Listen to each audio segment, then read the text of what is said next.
Hey, good afternoon everybody. This is John from Volkswagen Planet coming to you from a steamy 82 degrees here in Tampa, Florida. It is currently February 11th, 2020. We're going to do something a little bit different today. So let me show you what I'm talking about.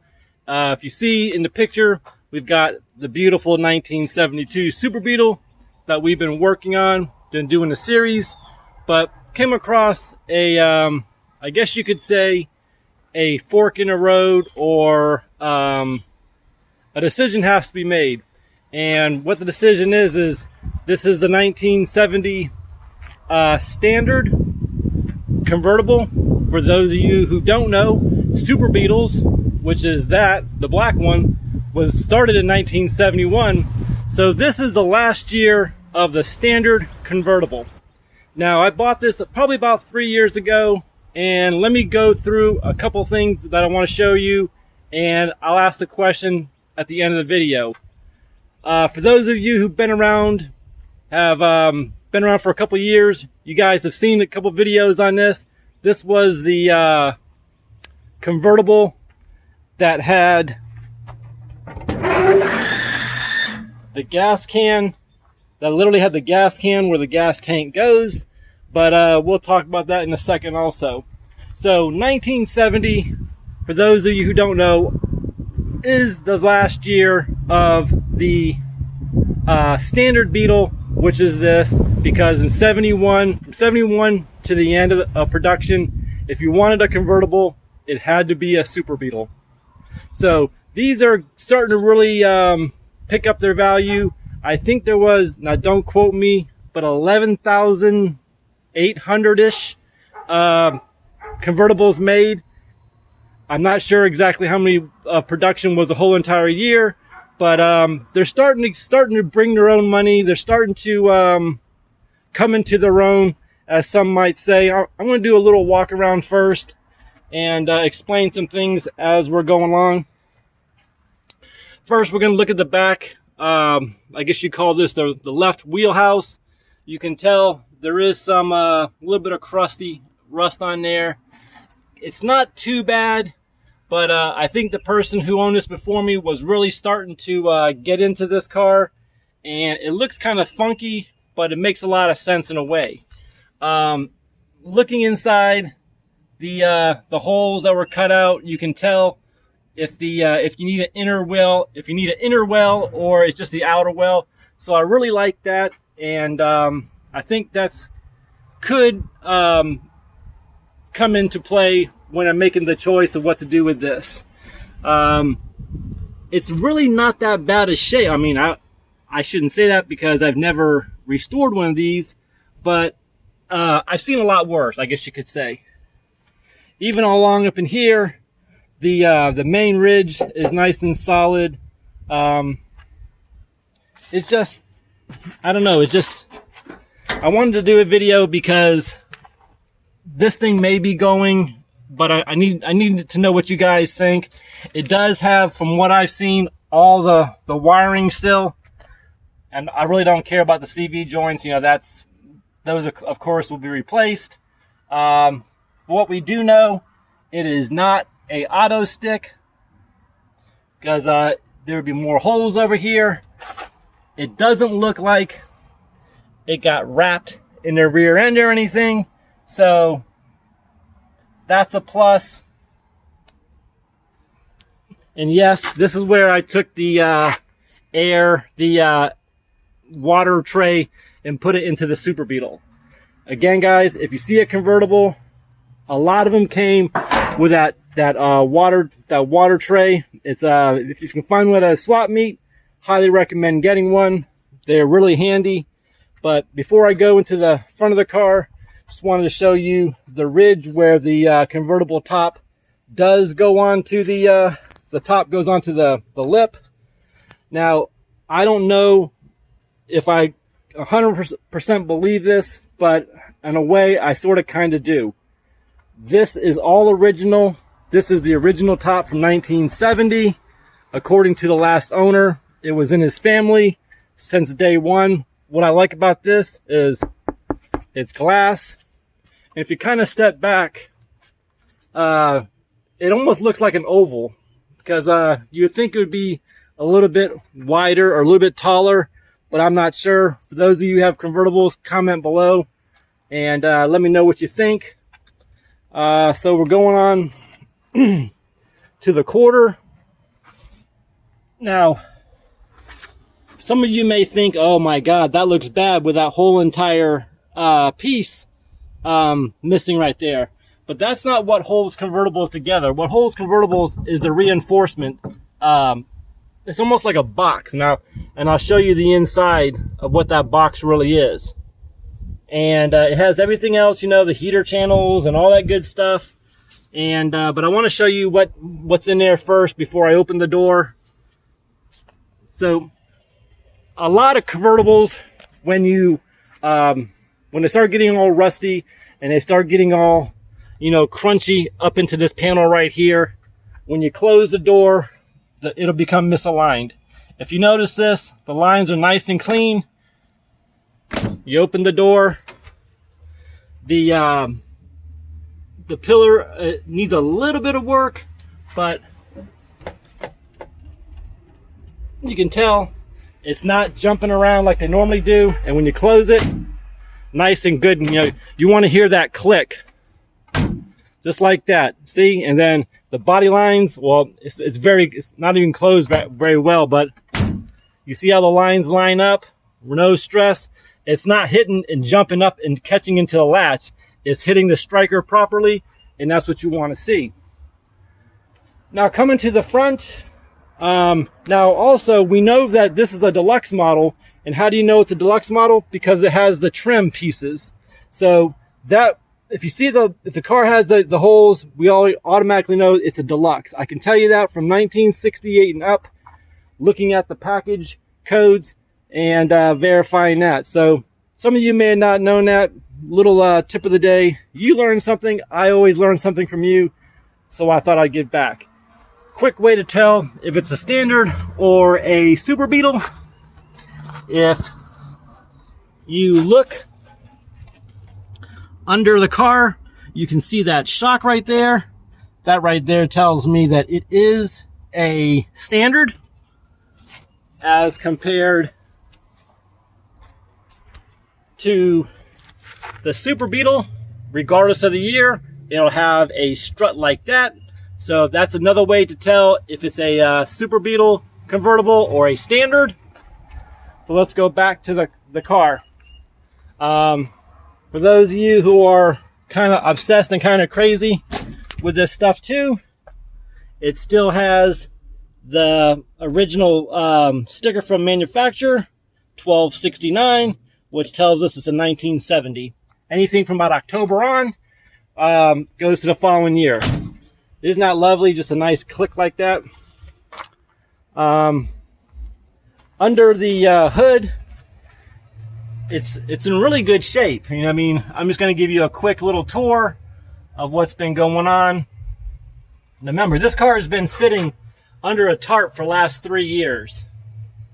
Hasn't really done much. You see me do a video, I don't know, about a year ago, and it still has the VIN tag down here, which is really great.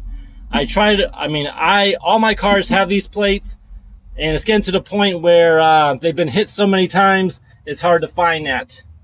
I do have a little bit of crust in the wheel well, and that's another way to tell the difference between a convertible, a Super Beetle, and a standard. A standard Beetle will always have the tire going vertically versus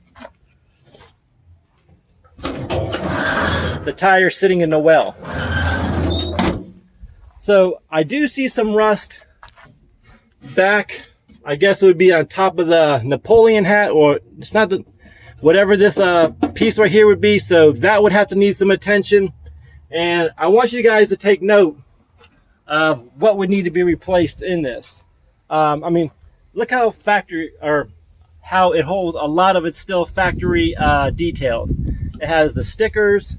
Now, I'm not claiming that this is some, you know, masterpiece, because it's not.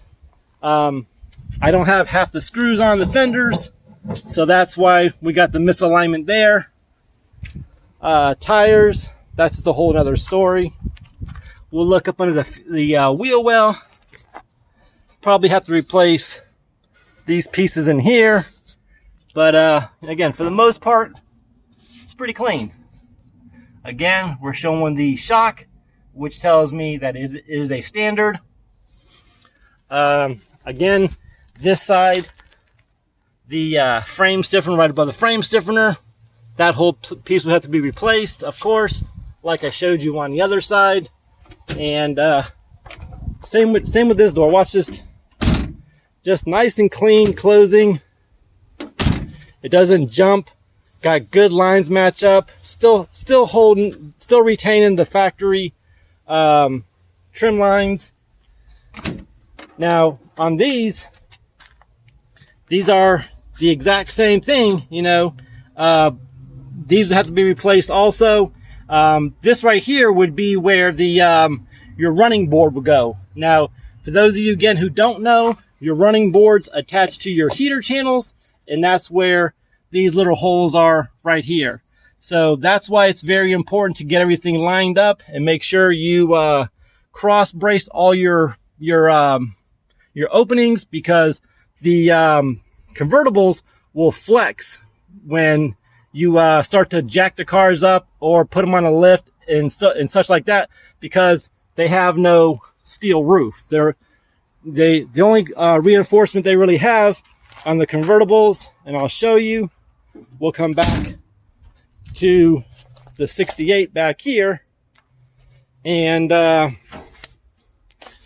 this is really what only holds the convertibles which stiffens them up, and that goes from under the front of the back seat, you know, corner to corner all the way across. This is the 1968. This was the one that was left in my front yard. I'm probably going to keep this. If I do keep it, it'll be to replace the parts in this and to give me a good guide on what I need to do, and so on. So back to the top. Again, guys, I was told this top is original to the car. Do I believe it?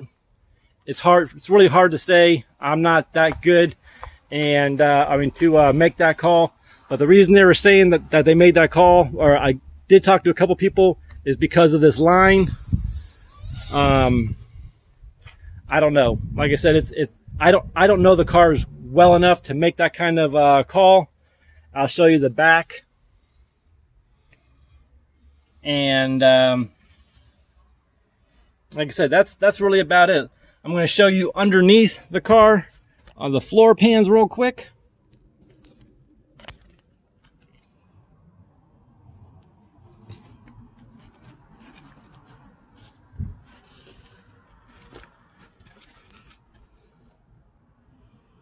Like I said, we got a little bit of rust going on up in the front, but I'm going to say it's probably a little bit more than surface rust. But you can tell that it is pretty solid all the way to the back of the car. So here's a question, guys. I sort of have an opportunity to get rid of this car and sell this car. I've already got rid of the Mr. Miata yesterday. I sold that to a gentleman in the United States Air Force. Thank you guys for all what you do for us. So if it wasn't for you, I couldn't live my life to the way I do and the way, you know, we all do. So if you see a serviceman, tell them thank you for your service. They greatly appreciate it too. They like your support, and they highly encourage it. So back to the convertible. My theory, my options are A, take this and restore it. Now, this was the first car that me and my girlfriend bought together. We've been together almost 5 years, so kind of has some kind of sentimental value. So you guys know how that goes. But what do you think it would take? I want it done.